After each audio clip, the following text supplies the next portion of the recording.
to share. Is this visible? Yes, it. Okay. So let us start with this. So first of all, it is very important for us to discover our own selves, because we have such a fast lifestyle. Whatever script the world has given us, we're just trying to follow that. Okay, you have to wake up, sip a cup of coffee, and then get on to work, then come back, go to bar, and then just sleep, because this is the script the world has given us. When you turn two, you go to school, then you go to college, then you have undergrad, postgrad, masters, you marry, then you have to make a home, big home with so much furniture, and then what? You die. Right. So this is the script the world has told us. And we all are stuck in this rat race. But it is very important for us to give ourselves a pause and discover ourselves. Okay. So we all know about the four Qs. So first Q is the physical quotient. So a person who knows how to manage his body, when a person knows what things he should eat, how much he should work out, he is called a good animal. Why? Because he knows how to manage his body. So usually in schools we see that we're taught physical fitness, we're taught everything about the body. Then next Q is intelligence quotient. When a person earns money in order to build a good career, then he is called a craftsman, a good intelligent person. And this is also what is taught to us in schools. The next Q is emotional quotient. When we know our own emotion, and when we know the other person's emotion, and we know how to create good bonds. Usually, we see that the first two Qs are covered in schools, but this may or may not be covered. Maybe some schools may teach some beliefs or some habits in order to build some good relationships, but usually we see that this part is missing in schools. And the last Q is spiritual quotient. When a person knows who he is, why is he here in this world? What is the purpose of his life? When I was very small, I used to think, sometimes I used to see at the stars in the sky, and I used to get lost. Who am I? What is the purpose? And a person who knows the answer to this question, he is called a saint. So he has a good SQ. So, schools usually miss this EQ and SQ, but some schools still may cover emotional quotient. But the main thing that is totally absent in our school studies in colleges is the spiritual quotient. They don't even tell us who we are. It is like I go to a market and I purchase 2 kgs of apples. Then I get back home and I am thinking, oh, this poly bag inside which the apples are kept, this polybag is made up of plastic. It is 100% recyclable. It is white in color, and maybe it is not biodegradable. So if I throw it, then it will not decompose. And I'm thinking everything about that polybag, but I forget that the 2 kgs apple I got, they will rot inside because I'm not focusing what is inside that polybag. So what is missing in school today is this spiritual quotient. So just as we started our material life, we were taught about the ABCD of material education: A for apple, B for ball, C for cat, and D for dog. So, if we want to start our spiritual lives, since all of you have joined this session, you all would want to start your spiritual life, take some basic knowledge. So, just as we took knowledge of ABCD when we started our material life, so now that we've gotten an opportunity, so now we first should start with knowing what is the ABCD of spiritual life. What is the basics of Bhagavad Gita? What is the basics of spiritual knowledge? Okay. So what is here? What are you seeing here? There is a car and there is a driver in the car. Now, if the car was left uh, alone, if there was no driver inside the car, then the car would not have the ability to drive on its own. Unless and until there is a driver inside the car who is driving the car is of no use. The car cannot drive itself, right? Similarly, the human body is like a car. Now, what is the difference? Can anyone tell what is the difference between a dead body and a living body? What is the difference?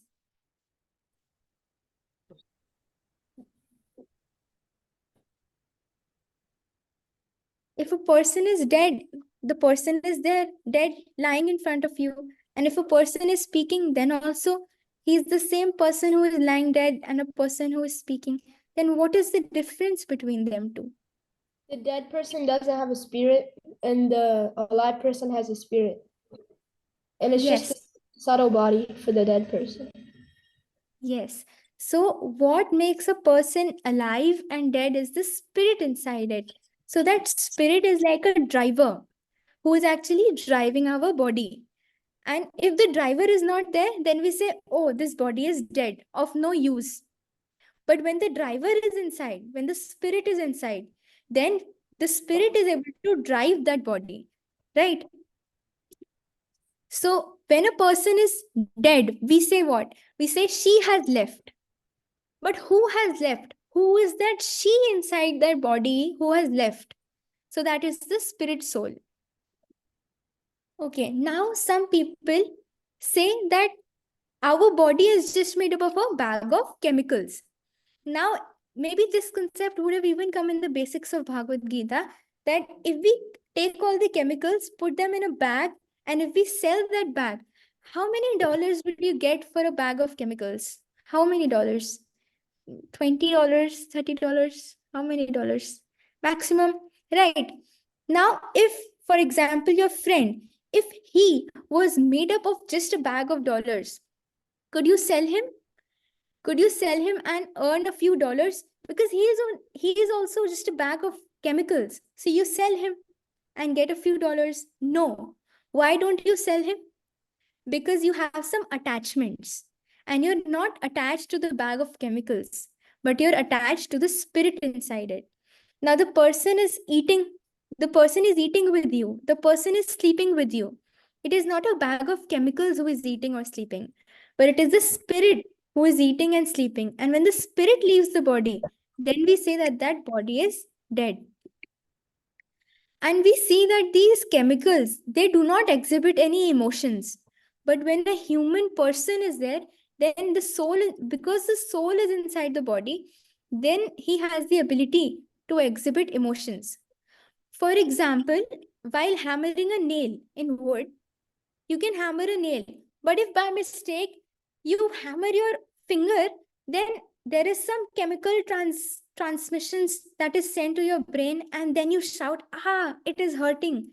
So scientists are very keen to know what is that thing inside of you which is feeling this emotion, and what is that thing inside of you which is giving a subsequent reaction to it.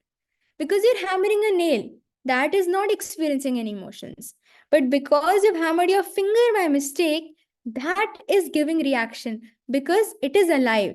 So we need to know this ABCD, the basics of spiritual life, that matter is dead. The body is already dead. What gives us life is the spirit inside the body. Right. So now, for example, let us take another example. Now there is this car, a Mercedes car worth rupees $100, and there is your friend who is inside it. And by mistake, he bumps in a wall, for example, and there is a critical accident. Now, will you take your friend to the hospital first, or will you take the car to the garage? Because the car costs $100, but the person costs only $10 because he's a bag of chemicals. If we take the person to being a bag of chemicals, then he just costs $20. Then why will you first take him to hospital and not the car to the garage? Because he is not only a bag of chemicals, but what gives him value is the spirit soul inside. Yes. So, this is called mechanic science and spiritual science. What we are taught in schools from the start is the mechanic science. Now, if a scientist will see this gulab jamun, I don't know if you've had it, it's an Indian dish. So, this is gulab jamun. If a mechanic scientist will see it, he will say, oh, there are four spheres, and maybe some cashew is on it, and it is dipped in some dense watery substance which is golden in color. But what is spiritual science?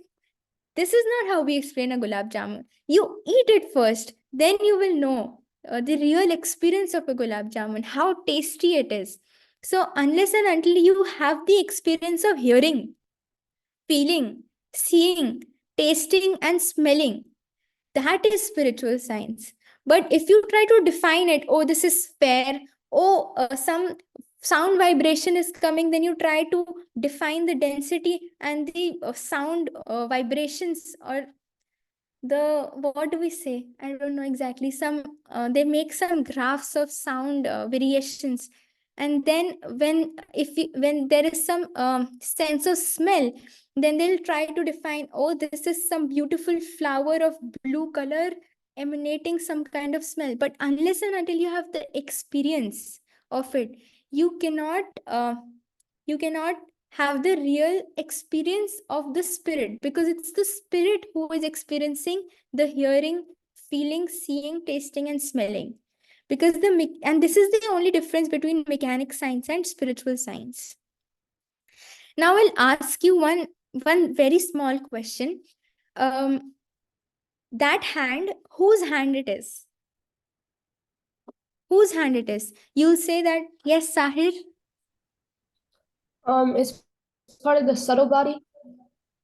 Whose hand it is? It's not the hand of the subtle body. It Hmm. is your hand, right? It is your hand. Whose leg it is? It is Sahir's leg. It is your leg, right? Now, whose mind it is? Whose intelligence it is? You'll say this. It is my mind. It is my intelligence, right? If that hand, the leg, it is yours. It is your heart, your head, your mind, your intelligence. Then who are you? We say that all of this is my. Even you're not your mind, because you say it is my mind. You're not the intelligence, you're not the ego. Now, the subtle body, as you're saying, the mind, intelligence, and the ego, that comes in the subtle body. All of this hand, leg, head, heart, all of this is gross. You can see it. You can even feel it. You can touch it. You can see it. But you cannot see your mind. You cannot see your intelligence. You cannot see your ego. You can only feel it. You cannot see it. Therefore, they are more subtle, right? So even you're not your subtle body. You're not your gross body, because you said that this hand, leg, head is my. So you're not your gross body. You're not even your subtle body, because you said that your mind, your intelligence, your ego is also yours. That means you are not your gross body. You are not your subtle body. Then who are you? You are the spirit inside. And all of this belongs to the spirit. And therefore, we know this, that we are the spirit soul. But somehow, because of the conditioning of this world, we have forgotten it. So we are just trying to get this knowledge so that we can again revive. Because it is said that the spirit soul which we have inside, it is already full of knowledge. You don't need any knowledge. It is already full of knowledge. But we have forgotten it because of the conditionings of this world. How many years? I am 18 years old. It's been 18 years. I'm conditioned in this world. And so many lifetimes before also. So we've forgotten who we are. So we're just trying to know who we are because we already know it, but we've just forgotten it. Okay, so there is one more example which we can take. If I wear a pair of gloves and if I move my finger in those gloves, what will you say? That the gloves are moving, the gloves are alive, and the gloves are moving? No, because I am alive. My body, there is my body, and because I am alive and I am moving my fingers, therefore it seems, oh, the gloves are moving, but the gloves are dead. No. Similarly, my body is moving. I am moving my body. They're only the gloves. And what is the actual living force is the soul inside. And because the soul is active and giving life, therefore it seems that this body is moving. But the body is actually dead. We say that the body has died. No, the body is already dead. The soul has just left the body. The body is not dead. The body is already dead. The soul has just left the body.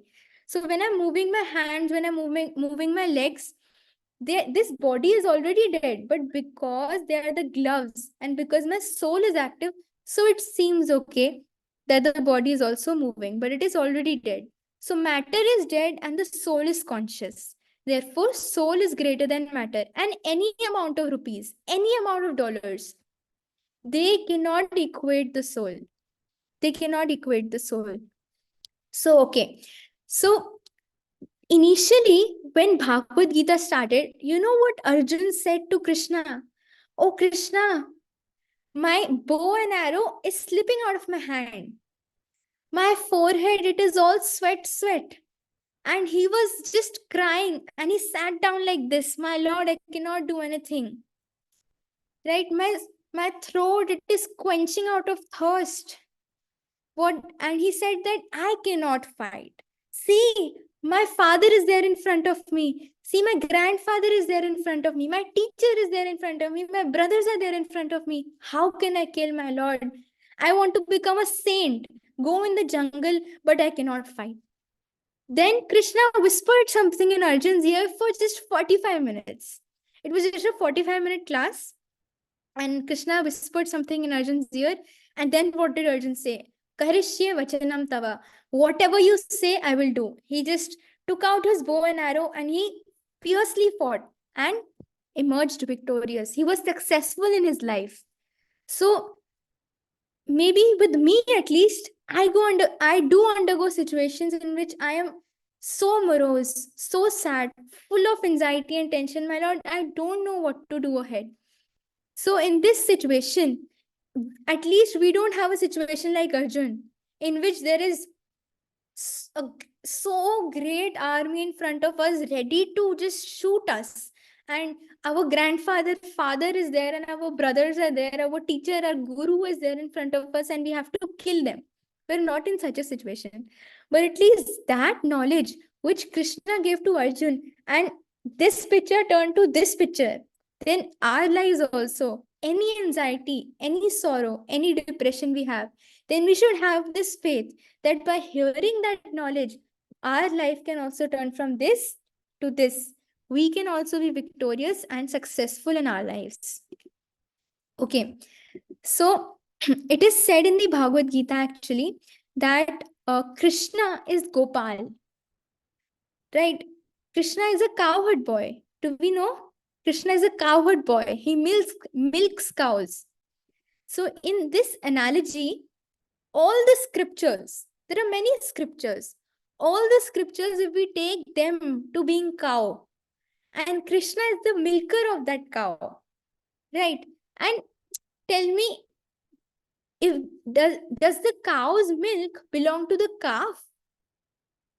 Why does cow give milk? Does all the milk is drunk by the calf? For whom is the milk? Anyone would like to answer? For whom is the milk? Cow's milk is meant for whom? For the calf? Yeah, the milk of the cow is, I think, meant for both, right? The calf and also the drinker, the human who drinks it as well. That the Lord has gifted us. Yes. So the calf is only acting. The calf is allowed to drink the milk only for 5 minutes. Then he's just pulled back. You seeing that rope in the calf's neck? He is just pulled back after drinking milk for 5 minutes. And all the rest of the milk actually is taken out for distributing for us, for you, for me. So Krishna is actually the milker of the cow. And who is the cow? All the scriptures. So Krishna is taking out the essence of all the scriptures. He is taking out the essence of all the scriptures. And who is the calf? Calf is Arjun.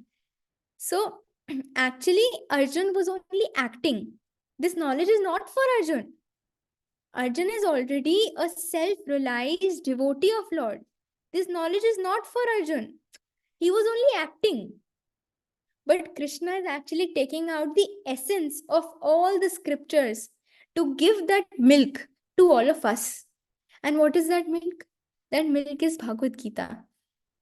Yes. So Krishna is the supreme personality of Godhead. Tell me, the jacket you are wearing, or the house you're living in, there is a creator. The jacket is not hung on the tree and automatically it appears, right? There must be a weaver, there must be a creator, there is an architect even to a house. If you make a small solar system this size, even a scientist, I think Albert Einstein made a small model solar system, and he did a lot of creation because it was working automatically. How the true solar system works, that small model was also working. And that scientist asked another scientist, I think this solar system model emerged out of its own. I think there was a bomb blast and this just emerged out of its own. The other scientist said, are you crazy? How can anything just emerge out of its own? There must be a creator behind it. If that small solar system even had a creator behind it, then how can we not think that this whole universe, this earth, so many planets, they're moving. If the earth, if earth was even 1 centimeter closer to the sun, then we would have burnt. If it was 1 centimeter away from the sun, we would have frozen. The earth is moving at a perfect place in its perfect orbit. Everything is working perfectly. You see the nature today. It There is so much variety in the nature. Different flowers. You see how the flowers are made, the pollination, every small structure of the flower, the variety of the flower. Did it come out of its own? Was there a bomb blast and it just appeared out of its own? Even a small watch, even a small t-shirt or a house has an architecture and has a weaver behind it, then how can not the whole universe have a creator? So Krishna, who is the creator, who is the designer, the manufacturer of all that exists, the cause of all causes, the creator of all creations, he is giving us the essence of all knowledge. He is the source of all knowledge and he is giving us the essence of all knowledge. Right? So, what is there except for Bhagavad Gita that is to be known? We should not read any other scripture other than Bhagavad Gita because it is the essence and given to us by the Supreme Personality of Godhead Himself. Right? Okay.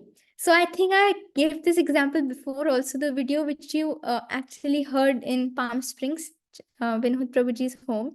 So this example is that there was this lady who bought a washing machine, but unfortunately she did not read the manual of the washing machine and she put some white clothes into the washing machine and with a green detergent.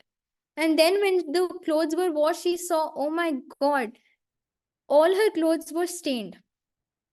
And she was overusing the washing machine, and after some days even the washing machine collapsed. What she should have done in that situation? In that situation, what she should have done, or even before, what should she have done?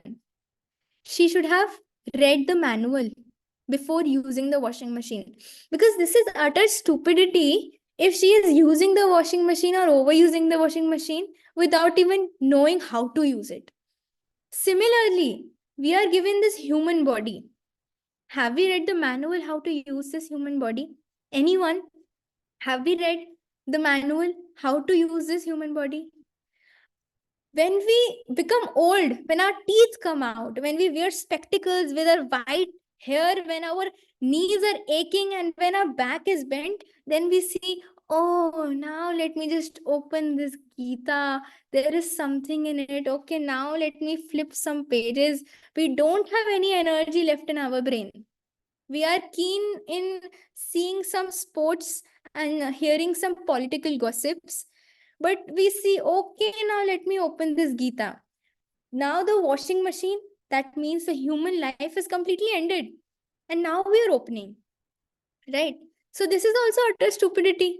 Whole life has ended. Now we are seeing how to live life. My lord, your life is already ended. Now you're seeing how to live your life. When should you have read Gita? When you're starting the life. At 5 years of age. Now also we've become very old. I've lost 13 years of my life. So I'm already 13 years late. When I was 5 years old, then only I should have known how to use this human life. Who am I? What is the purpose of my life?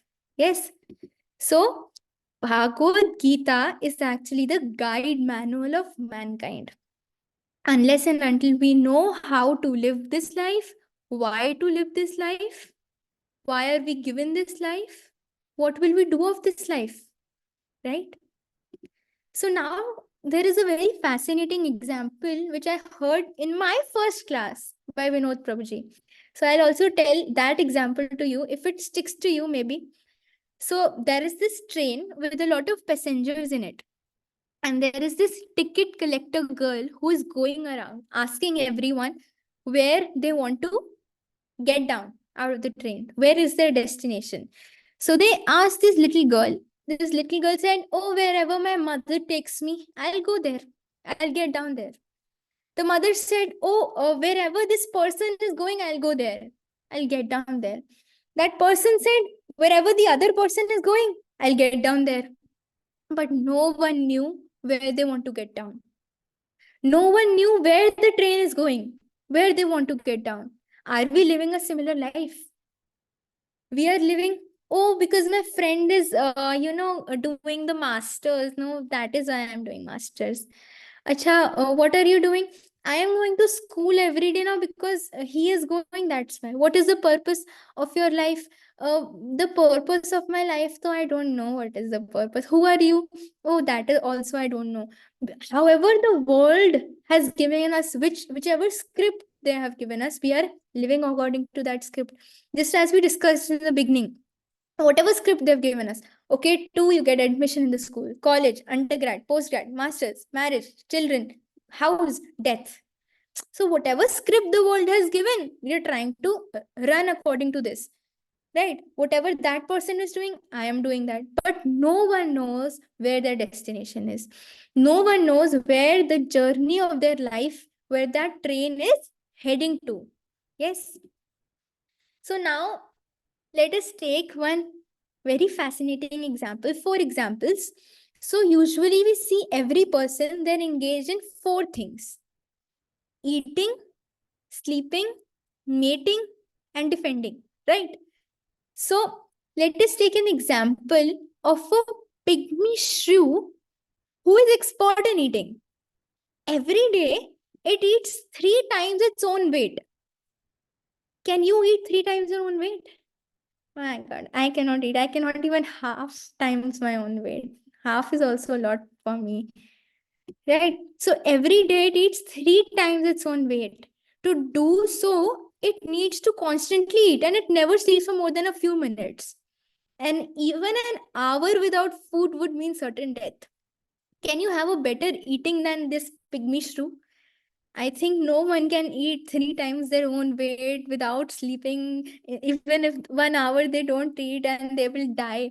Maybe you can have a sophisticated eating. You go in 5-star hotels, restaurants, and you have this variety of food that you're eating. Maybe this poor fellow don't have so much variety to eat, but at least he can eat better than you. So he can eat better than you. So that means that you cannot defeat this animal in eating. God has made him in such a way that he can eat better than you. Right. Now, next is sleeping. So, this koala, this Australian icon, sleeps for 20 to 22 hours each day. It may sound good for us, but we cannot even sleep this much. We can sleep how much? We can sleep 10 hours maximum. Ideally, we should not, but how much we can? 12 hours, 10 hours. We cannot sleep more than it because our duty will have to call us, right? So it is the sleepiest creature in the animal kingdom, this koala. Can you beat the koala in sleeping? My God, 20 to 22 hours sleeping. Panna Mataji will hit you if you're 20 to 22 hours sleeping, lying on your bed and just sleeping whole day, right? So you cannot beat this koala bear in sleeping. But maybe you can have a sophisticated sleeping than him. He is sleeping on a branch of tree. Maybe you can have a double-sized matrix in a 20th floor building of a very high-tech skyscraper. You can sleep there. But maybe this koala, but you cannot beat koala in sleeping. Maybe you can have a sophisticated sleeping, but you cannot beat him in sleeping, then mating. So mosquito. Now the female mosquito can lay a set of up to 100 eggs about every third night after mating only once. So we don't have such a capacity. How many children can one produce? One can maximum earlier 20 children in their whole lifetime, 10 children. Now one child policy, two child policy, three child policy. We cannot give up to 100 eggs, and that to every thrice night, every third night, right? So even a mosquito defeats us in mating. Maybe we can have a more sophisticated mating. Fine, if I go to Dubai and if I have book a 5-star hotel and I go there and I do this, but definitely we cannot have a better mating habit than even a mosquito. Lastly, defending. Why do you keep dogs at your home? Why do you have military dogs, guard dogs? Because they have a very profound defending ability. They have a very profound smell. Their smelling ability and their defending ability is very profound. So every animal has a profound defense mechanism, and they are highly concerned for their family and security. So we also earn whole day. We also try to secure our friends and family, but not better than a dog who God has given him very profound smelling abilities and defending abilities, right? So maybe we can have a better sophisticated defense mechanism in which we are wearing a good tie and a coat and we're going and sitting in meetings. Maybe the dog is unable to do that, but maybe a dog is unable to do that, but at least he is having a better defense mechanism than us. So what did you understand by this? So we can be a sophisticated animal. We can have sophisticated eating, sleeping, mating, and defending. We can have a better eating, sleeping, mating, and defending. We can become a more sophisticated animal, but we cannot beat animals in this. So that means, are we animals only? Are we four-legged, sophisticated animals? Is this the purpose of our life? Are we meant only for this eating, sleeping, mating, and defending, which also the animals can do better than us? Are the humans only two-legged animals? Or do we have a greater purpose in our lives? So, the goal of our human life is to inquire. The cat, even the dog, the mosquito, the pygmy shrew, or the koala, they cannot sit in this class and try to know, they cannot try to discover themselves. They don't have the ability of questioning, of inquiring. They cannot ask themselves, oh, who am I? The dog is thinking, scratching his head, who am I? Oh, let me attend some Bhagavad Gita class and read basics of Bhagavad Gita. I think I have lost the purpose of my life. Have you ever seen a dog scratching his head and inquiring about this? Or a koala bear scratching his head and inquiring about the basics of his life or the purpose of his life? No. That means a human life is definitely better than that of animals. Why? Because if we are in our lives just in a rat race, eating, sleeping, mating, and defending, just as you told, a normal person in the US, he gets up, drinks coffee, goes to work, then bar in the night, on the weekends he's lazing around, eating, mating, sleeping, and what? Defending. If he is not inquiring, then he has lost the goal of his human form of life. Because our human form of life is meant to inquire from a bona fide disciplic succession, to know what these messages, to implement it in our lives. And if we are not doing it, then we are as good as animals only. So let us try to implement this knowledge in our lives. Try to abide by dharma. Try to become a human of a better character, of a better value, by inquiring, by knowing the goal of our human life, the purpose, and who we are. So are we all excited to get deeper into this guide manual, in this Bhagavad Gita, this knowledge which Krishna has given us?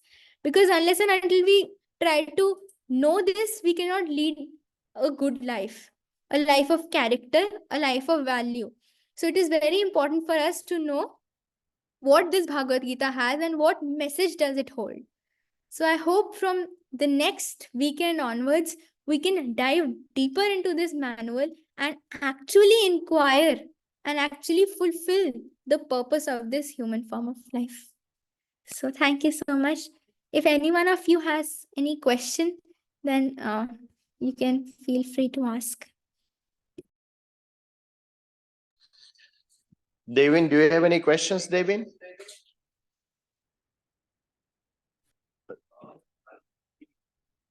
Devin, I will give you 2 minutes. Can you quickly summarize very brief in 2 minutes, okay? Oh yeah, one thing. I guess one aspect which I found very interesting was I think the train energy analogy you were giving that struck with me a lot.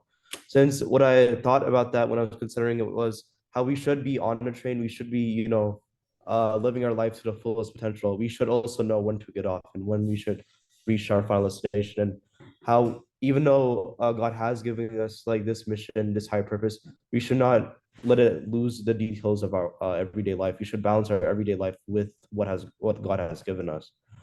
So I think a lot of people do either one or the other. A lot of people maybe read a lot of theory, but they don't practice, I guess, what they preach. A lot of people, they live everyday life. They have good interactions with their family, their friends, but they don't think about these higher things. So I think it's really nice to like strike the balance, which I think Bhagavad Gita teaches us ultimately. Sahir, did you realize anything? One line, what struck you the most, Sahir, today? Well, I also thought there was another difference between animal life and our life, because they can't praise God, and they can't. The only way they can get good karma is being near, like by living near the temple, like a stray dog living near a temple. They could get more good karma if they are near a temple. So I think that's another difference between our life and their life. So you are trying to say we are like animal, except one quality we have more than animal is that we can pray and get very close to God, which animal we don't know can do that, right? That's what you're trying Yeah. to say. Yeah. And Arpan, did you have any realization? Do you want to just give what stuck to you today? Yeah, I was saying, I realized that we're lucky to be human, and like David said, we should use it. We should use it like wisely and use it to praise God. Very good. Mahir, do you want to say anything? You can also tell him. Yes, two things. First, that washing machine example, we don't have any manual for our life, so we own have to set up. And the second one was inquire, goal of human form of a life. These two things I stuck in my head. That's Very good. So you guys did very good in your first thing. Before we deep dive into Gita, Vrinda Devi, she is our guru, and she has taught us so well just to prepare us before we deep dive in Gita. Okay, because Gita is an extremely powerful manual, but it has to be understood as it is, right? It says on the thing as it is. So as we deep dive in, and I have myself witnessed it. I don't know what Gita was. I never read it 3 months back, and in 3 months now, since I've taken a deep dive with the entire group, I'm learning so much through it. So that is our purpose of life, okay? To get in currently deep dive inside, and Vrinda Devi, she being our guru, she will guide us all the way on how to read Gita, how to interpret Gita, and how to learn Gita, okay? And that's our essence of life. So let's conclude this session. I will send a link for the next session after 1 week, okay? When we will all part of the Zoom link, and we will get this link, and it will be I will check with Vrinda Devi how is her schedule, if we can do both Saturday and Sunday, or we can just do Sunday. We'll decide on that, okay? But so let's conclude this by 3 times chanting Mahamantra. Hare Krishna, Krishna Krishna, Hare Hare, Hare Ram, Ram Hare Hare, Hare Krishna, Krishna Krishna, Krishna,